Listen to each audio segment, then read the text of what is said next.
ओम नमो आकाश मोहिनी नमः। ओम पाताल जोगिनी नमः। ओम ऐं ह्रीं श्रीं श्री जोगिनी स्वाहा। ओम क्लीं मूर्धे शारदे मम कार्य सिद्ध कुरु नमः। ओम ह्रीं ह्रीं श्रीं ह्रीं ह्रीं ह्रीं ह्रीं। सभी लोगों को जय श्री राम, जय हनुमान जी महाराज की। इस कराल काल कलयुग में कलह कलेश से बहुत सारे व्यक्ति परेशान है। पति पत्नी में नहीं बनती है, भाई बहन में नहीं बनती है, हमेशा कलेश मचा रहता है, माता पिता में नहीं बनती है। कहीं न कहीं इसका कारण ग्रह दोष भी होता है और कभी कभी भूत प्रेत बाधा, तंत्र बाधा, शत्रु के द्वारा भेजा गया उच्चाटन, तंत्र, मारण, मूठ, वशीकरण, किसी भी प्रकार की बाधा हो सकती है। क्योंकि बाधाएं जब हमारे घर में प्रवेश करती हैं, हमारे शरीर में प्रवेश करती हैं, तो सर्वप्रथम हमारा मन जो है चिड़चिड़ा हो जाता है, हमें दूसरे की बातें अच्छी नहीं लगती हैं। और जब दूसरे की बातें हमें अच्छी नहीं लगेंगी तो हमारे मुंह से उल्टे सीधे शब्द निकलते हैं जो निरार्थ होते हैं और उन्हीं शब्दों के कारण हमारे घर में कलह कलेश मच जाती है। नकारात्मक ऊर्जा जब घर में होती है तो हर व्यक्ति चिड़चिड़ा हो जाता है और एक दूसरे की बात समझने के लिए तैयार नहीं होते। ऐसे में भी घर में ग्रह कलेश मच जाता है। भूत प्रेत व्याधि, हठी भूत प्रेत व्याधि, मैली बाधा, तंत्र बाधा, नकारात्मक शक्तियाँ कभी कभी झाड़ा फूकी से, तरह तरह के उपाय करने से नहीं जाती हैं। तो कहते हैं कि जब ये बाधाएं हटी हो जाएं, किसी भी उपाय से आपके घर से दूर ना जाएं, तो इन बाधाओं का वशीकरण कर लीजिए। तो यह मंत्र सभी प्रकार की बाधाओं को सम्मोहन में रखता है, सभी प्रकार की बाधाओं को एक झटके में काबू में ला देता है। इस मंत्र को सिद्ध करके प्रयोग करने की आवश्यकता होती है। बड़े से बड़ा भूत प्रेत, बड़े से बड़ी बाधा आपके काबू में आ जाती है। और वैसे भी आप तरह तरह के उपाय तो कर ही चुके हैं, तो यह उपाय भी आपको करके देखना चाहिए। हो सकता है भगवत कृपा हो जाए और आपकी व्याधि समाप्त हो जाए। भूत प्रेत व्याधि, तंत्र व्याधि, नकारात्मक ऊर्जा को वशीकरण करने में कई प्रकार के फायदे होते हैं। एक तो वह है आपके आदेश के ऊपर कार्य करने लगती है। आप चाहें तो उसे अपने घर से भगा सकते हैं, आप चाहें तो जिसने आपके ऊपर ये बाधाएं चलाई थी उसी के ऊपर वापस भेज सकते हैं। वो आपके ऊपर निर्भर करता है कि आपको कैसे इस मंत्र का और इन बाधाओं का प्रयोग करना है। तो जो बाधाओं से परेशान है, लंबे समय से उन्हें उपाय नहीं मिल रहा है, वो भी इस मंत्र का प्रयोग कर सकते हैं। किसी व्यक्तिगत व्यक्ति को भी इस मंत्र से आप वशीभूत कर सकते हैं। कोई बड़ा वाला हेतु है जिससे किसी का कोई नुकसान नहीं होने वाला है, उस व्यक्ति के ऊपर भी इस मंत्र का सम्मोहन आप प्रयोग कर सकते हैं। सर्वगुण संपन्न मंत्र है, सभी प्रकार की व्याधियों को समाप्त करने वाला, सभी को सम्मोहन में रखने वाला। कई लोग ऐसे होते हैं जिनको मान सम्मान कहीं नहीं मिलता, हमेशा वो परेशान रहते हैं, कहीं भी जाते हैं उनकी बात कोई नहीं मानता। ऐसे व्यक्ति भी इस मंत्र का प्रयोग कर सकते हैं, उन्हें हर जगह मान सम्मान मिलेगा, सामूहिक सम्मोहन होगा, सामूहिक मोहन होगा, जिससे हर व्यक्ति आपकी मान मर्यादा करेगा। कई प्रकार के फायदे हैं इस मंत्र के, आप इस मंत्र को प्रयोग करके देख सकते हैं। मंत्र एक बार हम श्रवण करेंगे, क्योंकि लगातार मंत्र का श्रवण आप पहले ही कर चुके हैं हमारे चैनल पे। इस वीडियो के रिलीज होने से पहले वाला वीडियो देखिएगा तो इसका आपको पूरा श्रवण उपलब्ध हो जाएगा। छोटी सी विधि है, छोटा सा विधान है, लेकिन सावर मंत्र है। सावर मंत्र बहुत तीव्र गति से कार्य करने वाले मंत्र होते हैं। हाँ, लेकिन सावर मंत्रों की कुछ कमियां भी होती हैं। इनके शब्द जो होते हैं बड़े हेर फेर वाले होते हैं, इन शब्दों का अर्थ निरार्थ के बराबर होता है। लेकिन सावर मंत्र ऐसे ही कार्य करते हैं। रचयिता ने जैसे इन मंत्रों को लिखा है उसी तरह जब हम पालन करते हैं, उसी विधि का पालन करते हैं तो मंत्र कार्य करते हैं। अब कैसे कार्य करते हैं इतना ज्ञान तो हमें आज तक नहीं हुआ है, लेकिन हमने देखा कि बहुत सारे ऐसे शावर मंत्र होते हैं जिसमें बहुत गंदे शब्दों का भी प्रयोग किया जाता है, लेकिन उन मंत्रों को जब हम सिद्ध करके प्रयोग करते हैं तो वह कार्य करते हैं और बड़ी तीव्र गति से कार्य करते हैं। अन्य मंत्र जो होते हैं उन्हें लंबा जाप करना पड़ता है, लंबा समय देना पड़ता है, लंबा विधि विधान होता है, लेकिन सावर मंत्र थोड़े से जाप में ही सिद्ध हो जाते हैं और तुरंत ही कार्य करते हैं। यह मंत्र शत्रु से लेके, भूत प्रेत से लेके, तंत्र बाधाओं से लेके, परिवार के सदस्यों से लेके, व्यक्तिगत विशेष सबको सम्मोहन में कर देता है। चलिए मंत्र को एक बार श्रवण करते हैं और फिर इसका हम शॉर्ट में आपको विधि विधान बताते हैं जो कि आप कर पाएं और अपनी बाधा का हरण कर पाएं। जो लोग कलह कलेश से परेशान हैं उनके लिए यह विशेष मंत्र है, और जो पुरानी बाधाओं से परेशान हैं उनके लिए तो महाविशेष मंत्र है। क्योंकि आप तरह तरह के उपाय जब करते हैं और फायदा नहीं मिलता तो लगने लगता है कि कुछ भी उपाय कर लें हमें फायदा मिल जाए किसी न किसी तरह। चलिए, ओम नमो आकाश मोहिनी आकाश मोहे पाताल मोहिनी पाताल मोहे पाताल फोड़ पाताल जोगनिया में मोहना की मोहिनी, चंदन की चौकी, सिंदूर को तिलक, भूत मोह, प्रेत मोह, डाकनी मोह, शाकनी मोह, तंत्र मोह, मंत्र मोह, टोना मोह, टोटका मोह, घर का मोह, बाहर का मोह, शत्रु मोह, मित्र मोह, जाल जंजाल माया जाल मोह, मेरा मंत्र गुरु का तंत्र, राम का तीर, लखन को खड़ग, नृसिंह को चक्र, भैरव को डंडा, काली को खप्पर, गंगू को फरसा, पवन की फटकार, जोगनी की हुंकार चले। देखिए इसमें इसके आगे अमुक शब्द का प्रयोग किया गया है। अमुक, ठीक है, लगा है सब कुछ मेरे बस में हो गए। तो इस जगह आप मंत्र में थोड़ी सी सुधार कर सकते हैं। अमुक की जगह जिस व्यक्ति को आपको सम्मोहित करना है उस व्यक्ति का आप इस जगह नाम ले सकते हैं, अमुक की जगह उसका नाम ले सकते हैं। अमुक मेरे बस में हो गए, जो मैं सोचूं वैसा हो गए, ना हो गए तो पाताल रानी पाताल में कैद हो गए। पराशक्ति को क्रोध फूटे, मंत्र तुरंत फुरे, वचन सिद्ध हो गए, दुहाई महादेव की, दुहाई माता काली। इस तरह का देखिए मंत्र है। मंत्र एक बार और श्रवण करेंगे। अब हमने अमुक का आपको बता दिया पहले ही, क्योंकि लोग कंफ्यूज हो जाते हैं कि इसमें व्यक्ति का नाम हमें कहाँ लेना है, ठीक है। और जब मंत्र का लेखन आप नीचे डिस्क्रिप्शन में देखेंगे तो अमुक जो शब्द है, अमुक की जगह आपको व्यक्ति का नाम लेना होता है। और जिस व्यक्ति को नाम नहीं लेना है, सिर्फ आपको सही लोगों को कंट्रोल में रखना है, तो अमुक आपको छोड़ देना है। सब कुछ मेरे बस में हो गए, जो मैं सोचूं वैसा हो गए। इस तरह आपको कंटिन्यू इस मंत्र को जारी रखना है। जैसा कि हमने श्रवण कराया है, सेम मंत्र का आप प्रयोग करेंगे तो आपको वैसे ही लाभ होने लगेगा। मंत्र ध्यान से सुनेंगे एक बार और। ओम नमो आकाश मोहिनी, आकाश मोहे पाताल मोहिनी, पाताल मोहे पाताल फोड़ पाताल, जोगनी आवे मोहना की मोहिनी, चंदन की चौकी, सिंदूर को तिलक, भूत मोह, प्रेत मोह, डाकनी मोह, शाकनी मोह, तंत्र मोह, मंत्र मोह, टोना मोह, टोटका मोह, घर का मोह, बाहर का मोह, शत्रु मोह, मित्र मोह, जाल जंजाल माया जाल मोह, मेरा मंत्र गुरु का तंत्र, राम का तीर, लखन को खड़ग, नृसिंह को चक्र, भैरव को डंडा, काली को खप्पर, गंगू को फरसा, पवन की फटकार, जोगनी की हुंकार चले। सब कुछ मेरे बस में हो गए, जो मैं सोचूं वैसा हो गए, ना हो गए तो पाताल रानी पाताल में कैद हो गए। पराशक्ति को क्रोध फूटे, मंत्र तुरंत फुरे, वचन सिद्ध हो गए, दुहाई महादेव की, दुहाई माता काली की। ओम ऐं ह्रीं श्रीं श्री जोगनी स्वाहा। बीज मंत्र का इस मंत्र में विशेष महत्व है। आप चाहे तो इसको छोड़ भी सकते हैं, कोई दिक्कत नहीं, लेकिन हम जो भी मंत्र श्रवण करने के लिए उपलब्ध कराते हैं, कहीं ना कहीं से उसमें उसका बीज मंत्र या ध्यान मंत्र जरूर लगवाते हैं, उससे मंत्र की शक्ति प्रबल हो जाती है। बीज चाहे तो हटा सकते हैं, चाहे तो साथ में पढ़ सकते हैं, तो आपको ज्यादा लाभ देखने को मिलेगा। वैसे जब इस मंत्र को आप किसी किताब में, पुस्तक में, पुरानी पुस्तकों में खोजेंगे तो उसके साथ बीज शामिल नहीं होता है, आपको ध्यान देना है, ठीक है। लेकिन हमारा जहां तक प्रयोग है या साधकों ने प्रयोग किया है, तो उसमें बीज मंत्र लगा के यदि वो सिद्ध करते हैं तो मंत्र जल्दी ही सिद्ध हो जाता है। मंत्र आपने ध्यान से सुन लिया, अब आती है इसको सिद्ध करने की बारी। कब इसको सिद्ध करना चाहिए? तो देखिए, सिद्ध करने के बहुत सारे मुहूर्त होते हैं, आप उन मुहूर्तों का प्रयोग कर सकते हैं। शनिवारी अमावस्या के लिए इस मंत्र की विशेष सिद्धि है। इसके अलावा अब शनिवारी अमावस्या जो है दुर्लभ होती है, तो आप नवरात्रि विशेष मान सकते हैं। इसके अलावा दीपावली भी विशेष मान सकते हैं। दीपावली के बाद गठौनी एकादशी आती है और बीच के जो 10 दिन पड़ते हैं, 11 दिन पड़ते हैं, उन दिनों में भी इस मंत्र की साधना कर सकते हैं। हमारा अभी इस मंत्र का विधि विधान बताने का मतलब ये है कि दीपावली भैया बहुत जल्दी आने वाली है और दीपावली में सारे मंत्र जो है, साबर मंत्र जगाए जाते हैं। इस मंत्र को भी आप जगा कर अपने जीवन में प्रयोग कर सकते हैं। भगवत कृपा से आपको लाभ हो जाएगा, ऐसी हमारी प्रार्थना है। तो दीपावली में इस मंत्र को कैसे सिद्ध करना चाहिए यदि दीपावली के दिन ही कर रहे हो? तो देखिए, स्नान ध्यान तो आप सुबह ही कर चुके होंगे। शाम को बढ़िया माँ लक्ष्मी का, कुबेर भगवान का बढ़िया शिव पूजन करिए, दीपक प्रज्वलित करिए विधि विधान से।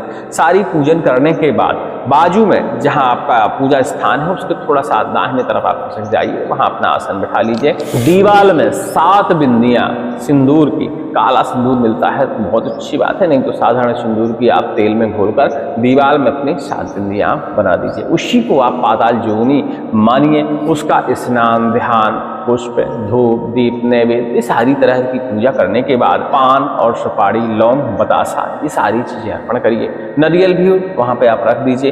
एक मिट्टी के पात्र में आप सिंदूर रखिए। सिंदूर देखिए अच्छी क्वालिटी का हो, भैमसैनी सिंदूर हो तो बहुत अच्छी बात है, नहीं पहाड़ी सिंदूर भी चलेगा। बाजार वाला सिंदूर कम इस्तेमाल करते हैं क्योंकि उसमें बहुत सारी चीजें मिली होती हैं। तो सिंदूर हमें ऐसा लेना है जो वास्तविकता में थोड़ा बहुत उसमें सिंदूर का अंश वाकई हो। यदि नहीं मिलता तो सिंदूर के पेड़ का ताज़ा सिंदूर भी आप ले सकते हैं। पंसारियों को दुकान में मिल जाता है पेड़ वाला सिंदूर, आयुर्वेदिक सिंदूर जिसे कहते हैं। सिंदूर के वृक्ष होते हैं, उसका बीजों के ऊपर लाल लाल पदार्थ होता है, उसको हम निकाल लेते हैं, उसको भी हम सिंदूर के रूप में प्रयोग करते हैं। अब लाल रंग का ही सिंदूर हमें प्रयोग करना है, ये भी हमें ध्यान देना है। तो सामने मिट्टी के पात्र में बढ़िया 3-4 चम्मच सिंदूर भर के आप उन पे रख दीजिए। इसके बाद अपने आसन पे बैठ जाइए, माला ले लीजिए। माला इसमें आप कमलगट्टे की प्रयोग कर सकते हैं, चंदन की प्रयोग कर सकते हैं। इसके अलावा आप रुद्राक्ष की माला का भी प्रयोग कर सकते हैं, वो आपको निर्भर करता है कि आपको कौन सी माला प्रयोग करनी है। लेकिन चंदन की माला और कमलगट्टे की माला इस मंत्र के लिए विशेष मानी जाती है। तो यदि चंदन की माला उपलब्ध है तो उसका आप प्रयोग कर लीजिए, क्योंकि चंदन की माला से इस मंत्र में थोड़ा सा अलग से प्रमाण देखने को मिलते हैं। अपने आसन पर बैठ जाइए, आसन का शुद्धिकरण करिए। प्रयास से करिए कि आपके पास एक कवच हो तो बहुत अच्छी बात है, कवच नहीं है तो आप कोई भी कवच का पाठन करते हुए अपने शरीर का कीलन कर सकते हैं। और यदि बना बनाया कवच आपके पास है, आपने पहले से बनाया है या मंगवाया है, तो उस कवच को शुद्धिकरण करके धारण कर लीजिए और उसके बाद अपने आसन पर बैठ जाइए। निम्न मंत्र की माला का जपना प्रारंभ करिए। 11 माला कम से कम आपको जाप करनी है, लेकिन इस मंत्र में कुछ छूट है कि आपको एक रात्रि में ही इसकी 11 माला जाप करनी है। लेकिन बीच में यदि लघु संख्या लगती है, दीर्घ संख्या लगती है, तो आप उठ सकते हैं। दीपक प्रज्वलित ही रहना चाहिए। उठने के बाद आप जब लघु संख्या दीर्घ संख्या जाए तो उसके बाद स्नान करने के बाद दोबारा से अपने आसन पर बैठकर आप इस मंत्र की माला से शुरुआत कर सकते हैं। 11 माला ही करनी है, आपको ये ध्यान देना है। पूरी रात लग जाती है भैया, समय लगता है, तो बीच में कहीं ना कहीं हमें लघु संख्या दीर्घ संख्या की समस्या हो ही जाती है, तो आप ऐसा कर सकते हैं। प्रयास ये करना है कि एक आसन में ही कर पाए तो बहुत अच्छी बात है। एक आसन में करने के अच्छे प्रमाण मिलते हैं और मंत्र कभी भी विफल नहीं होता यदि एक आसन में आप करने में सक्षम है। लेकिन मंत्र बहुत बड़ा है, आप समझ लीजिए 11 माला करने में आपको पूरी रात ही लगने वाली है, इसमें थोड़ा बहुत समय नहीं लगने वाला है, ठीक है। तो 11 माला इस मंत्र की आप जाप करें। इसके बाद अग्नि प्रज्वलित कर लीजिए। पलाश की लकड़ी, नीम की लकड़ी, बरगद की लकड़ी, पीपल की लकड़ी, ये सारी संविदाएं, गूलर की लकड़ी ले सकते हैं, अद्धाचारे की लकड़ी ले सकते हैं, नगर दमन की लकड़ी ले सकते हैं। संविदा के रूप में इन संविदाओं का प्रयोग करते हुए आप किसी खप्पर में या वेदी में इसमें अग्नि प्रज्वलित कर लीजिए। अग्नि का पूजन कर लीजिए। साधारण अग्नि का पूजन मंत्रोपचार से करना जरूरी नहीं है। यदि आपको आते हैं तो आप कर सकते हैं, नहीं आते तो अग्नि को पुष्प के सहारे, कुशा के सहारे स्नान करा दीजिए। उसके बाद तिलक कर दीजिए, अक्षत पुष्प सारी चीज़ें अर्पण करने के बाद थोड़ा सा नैवेद्य, धूप दिखा दीजिए, दीपक दिखा दीजिए। इसके बाद आप इसी मंत्र का पाठन करिए, एक बार पाठन करिए और एक आहुति डालिए। अब देखिए आहुति किस चीज़ की डालनी है, तो इसमें शुद्ध घी की आहुति डाली जाती है। हवन सामग्री का इसमें हमको प्रयोग नहीं करना है। और जो घी हमें डालना है उसमें थोड़ी सी हल्दी की मात्रा और थोड़ी सी सिंदूर की मात्रा आप जरूर मिला लीजिएगा। इसके बाद आप होम लगाना शुरू करिएगा। एक बार मंत्र पढ़िएगा, एक बार आहुति डालिएगा। इस प्रकार प्रयास आपको ये करना है कि 108 आहुतियाँ हमको डालनी है, मतलब 1 से सवा घंटे का समय आपको सिर्फ आहुतियाँ डालने में लगने वाला है। अभी जरूरी नहीं है कि रात्रि भर में हमारा जप पूरा नहीं हो पाया है तो हम हार मान लें, ऐसा नहीं है। आप जब पे यदि बैठ गए हैं तो जब तक आपका जप संपन्न नहीं हो जाता है तब तक आप जारी रखिए। बीच में एक आध बार उठना पड़ सकता है तो उठ जाइए, कोई दिक्कत नहीं है। लघु संख्या दीर्घ संख्या करिए, स्नान ध्यान करके फिर बैठ जाइए। ये सब आप कर सकते हैं, ऐसा इसमें विधान है। गुरु जी ने हमारे बताया था कि ऐसा इस मंत्र के साथ आप कर सकते हैं, कोई दिक्कत नहीं होती है। बहुत सारे ऐसे मंत्र होते हैं जिसमें उठना पूरी तरह प्रतिबंधित होता है। एक ही आसन में बिल्कुल बैठ के उसको कंटिन्यू किया जाता है, तब उनमें सिद्धि मिलती है। लेकिन इस मंत्र में ऐसा नहीं है, इसमें आप उठ सकते हैं, ठीक है। तो 108 आहुतियाँ आप डाल दीजिए। 108 आहुतियाँ डालने के बाद आप माँ भगवती पाताल जोगिनी को प्रणाम करिए, उनसे प्रार्थना करिए और जो सिंदूर आपने सामने भर के रखा है उस सिंदूर की एक चुटकी इसी मंत्र का पाठन करते हुए अग्नि में आप अपने डाल दीजिए। थोड़ा सा पाताल जोगिनी की जो बिंदियाँ आपने रखी थी उस पर थोड़ा सा अर्पण कर दीजिए और प्रणाम करिए। आसन के नीचे जल छोड़ उसका तिलक करके और आप अपने आसन से उठ सकते हैं। जब अग्नि आपकी ठंडी हो जाए, अग्नि जब ठंडी हो जाए आपकी, तो उसके बाद आपको अग्नि से जो भस्मी है छान के निकाल लेनी है। उस भस्मी को थोड़ा सा 2-3 चुटकी ले लीजिएगा। इसी मंत्र से अभिमंत्रित करते हुए जो आपने सिंदूर रखा है पात्र में मिट्टी के, उसी में आपको उस भस्मी मिला देनी है। और जब भी आप घर से निकलें या घर में बाकी कलह होती रहती है, घर में भूत प्रेत बाधाएं हैं, तो उस भस्मी और सिंदूर का तिलक आपको इसी मंत्र का पाठन करते हुए लगा लेना है। ऐसा करने से आपके आपके घर में चाहे भूत प्रेत हो, चाहे किसी भी प्रकार की व्याधि हो, कलह किसी भी जैसे मची हो, सारी चीज़ें आपके सम्मोहन में आ जाती हैं। इसके अलावा इसमें व्यक्तिगत सम्मोहन का जो विधान है, हमने जो अमुक शब्द बताया था, उस जगह व्यक्तिगत विशेष आदमी का, व्यक्तिगत विशेष व्यक्ति का नाम लेते हुए यदि इस मंत्र का पाठन करते हैं तो आपको करना तो विधि सेम ही है, बस उस जगह आपको व्यक्ति का नाम लेते रहना है। और व्यक्ति का नाम लेते लेते आप ये जाप पूरा करें, हवन भी पूरा करें। ऐसा करने के बाद आपको कोई उपाय करने की जरूरत नहीं है, सिर्फ सिंदूर एक बार आपको लगाना है और उस व्यक्ति के आपके सामने चले जाना है। वह पूरी तरह आपके बस में हो जाएगा, सम्मोहित हो जाएगा। जो भी बात आप मनवाना चाहते हैं वह बात मान लेता है। बस दुरुपयोग इस मंत्र का हमें नहीं करना होता है। ऐसा कार्य करना होता है जिससे लोगों का भला हो, हमारा भी भला हो, लेकिन सामने वाले का नुकसान भी ना हो। ये सारी चीजें करते हुए आप इस मंत्र का प्रयोग कर सकते हैं। अब भूत प्रेत व्याधि है, हमने बताया कि लंबे समय से परेशान है, तो आप इस मंत्र का भूत प्रेतों के ऊपर कैसे प्रयोग करें। तो आपको पता है कि हमारे घर में तरह तरह की बाधाएं हैं, सिद्धि सेम ही है, अमुक घर नहीं लगाना, सिद्धि सेम प्रकार की है।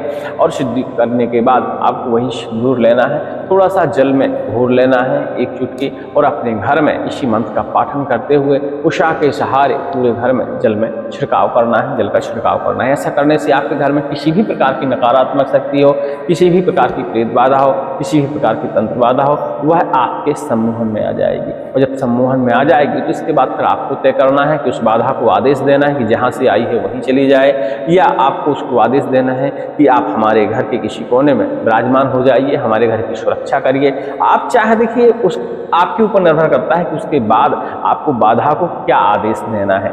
आप चाहते हैं कि वह बाधा नष्ट हो जाए तो उसे फिर भेज देना है कि किसी गंगा में जाके अपना स्वयं का ही विसर्जन कर ले, गंगा में जाके आप अपने आप को समाप्त कर लो। ऐसी व्याधि से आपको आदेश करना है, भूत प्रेत को आदेश करना है। तो निश्चित ही मानिए, जब कोई भूत हो या प्रेत हो, चाहे इंसान हो, आपके सम्मोहन में यदि होता है और उससे आप आदेश करते हैं कि कुएं में कूद जाओ, तो वह कूद जाता है व्यक्ति। यदि आपका मंत्र वाकई सिद्ध हो गया है तब ऐसा होता है, तो आप ऐसा प्रयोग कर सकते हैं। निश्चित ही मानिए कि भूत व्याधि आपके घर से दूर हो जाएगी, आपके आदेश पे चलने लगेगी। मंत्र सिद्ध हो या ना हो इससे फर्क नहीं पड़ता है। यदि आपके घर में कलह कलेश मची हुई है, तंत्र बाधा है, प्रेत बाधा है, इस मंत्र का आप जाप यदि करते हैं, प्रयोग करते हैं, तो निश्चित ही मानिए भाई 100% फायदा आपको नहीं देखने को मिलेगा, लेकिन 50% आपको लाभ उसी क्षण समझ में आएगा। मंत्र जाप और हवन करने के आधा घंटे के बाद से ही इसका प्रभाव आपको देखने को मिलेगा। ऐसे इस मंत्र के प्रमाण बताए जाते हैं। इस मंत्र की साधना करने से पहले किसी जानकार से सलाह जरूर लें, क्योंकि कई बार विधियां बताने में, मंत्र बोलने में कहीं ना कहीं अशुद्धियां हो जाती हैं। तो अपने जानकार से सलाह लें। आपका कोई नजदीकी गुरु है उससे जरूर सलाह लें, क्योंकि कई बार मंत्र साधना करते समय हमें मंत्र की क्षति भी बहुत देखने को मिलती है, क्योंकि मंत्र की जब ऊर्जाएं विकृत होती हैं, हम सुरक्षा के प्रबंध पूरे नहीं करते हैं, तो कभी कभी यह हमारी बुद्धि पर हावी होते हैं और हमें नुकसान भी पहुंचाते हैं। तो मंत्र तंत्र देखिए ज्ञान का विषय जरूर है, पुराना विज्ञान है, लेकिन इसमें सावधानियों की भी आवश्यकता होती है। किसी न किसी गुरु से आदेश लें और किसी न किसी गुरु के सानिध्य में ही इस मंत्र का प्रयोग करें। तंत्र दीक्षित आप पहले से होने चाहिए, और तंत्र दीक्षित भी ऐसे व्यक्ति से हो जो तंत्र के बारे में जानकारी रखता हो, ताकि वह सही वक्त पे आपको सही सलाह दे पाए। तभी ऐसे मंत्रों की साधना करें। ज्ञान हेतु सीखना अच्छी बात है, प्रयोग करना भी अच्छी बात है, लेकिन जब वास्तविकता में हम अपने जीवन में इस मंत्र का साक्षात रूप से प्रयोग करते हैं तो उस समय हमें सावधानियां बरतने की जरूरत होती है। मंत्र सुनने में, पढ़ने में आसान लगते हैं, विधियां भी आसान लगती हैं, लेकिन जब हम करने बैठते हैं तो बड़ी जटिल हो जाती हैं, बहुत सारी परेशानियां हमें देखनी पड़ती हैं, तो हमें सही सलाह की जरूरत पड़ती है। तो ऐसी आप बातों का ध्यान रखते हुए मंत्र को आगे बढ़ा सकते हैं और मंत्र का प्रयोग कर सकते हैं। उम्मीद करते हैं हमारी जानकारी आपको पसंद आई होगी। एक बार और बता दें कि इस मंत्र को श्रवण करने से लाभ होता है भैया। यदि आप तंत्र मंत्र साधना नहीं करना चाहते, जब तक नहीं करना चाहते, क्योंकि हर भी किसी के बस की बात होती भी नहीं है, तो आप इस मंत्र को लगातार श्रवण कर सकते हैं और प्रार्थना कर सकते हैं कि मेरे घर में जो भी कलह है, जो भी व्याधि है, वह मेरे बस में हो जाए। तो भैया 100% तो प्रभाव देखने को नहीं मिलता, 10 से 20% प्रभाव देखने को मिलता है, जो कि काफ़ी होता है। आपके घर की उतने में कलह कलेश मिट जाता है और प्रेत व्याधियाँ भी शांत हो जाती हैं, सम्मोहन में आ जाती हैं। तो भले वो आपके घर में रही आए, लेकिन वो आपके दिमाग से कार्य करने लगती हैं, वो आपको परेशान करना, क्षति पहुँचाना बंद कर देती हैं। उम्मीद करते हैं हमारी जानकारी से आप संतुष्ट होंगे। अधिक जानकारी के लिए टेलीग्राम में संपर्क कर लीजिएगा, जहां हमारा फ़ोन नंबर भी मिल जाएगा। तो समय बताएगा, इस समय पे आप कॉल करके हमसे बातचीत कर सकते हैं। जय श्री राम।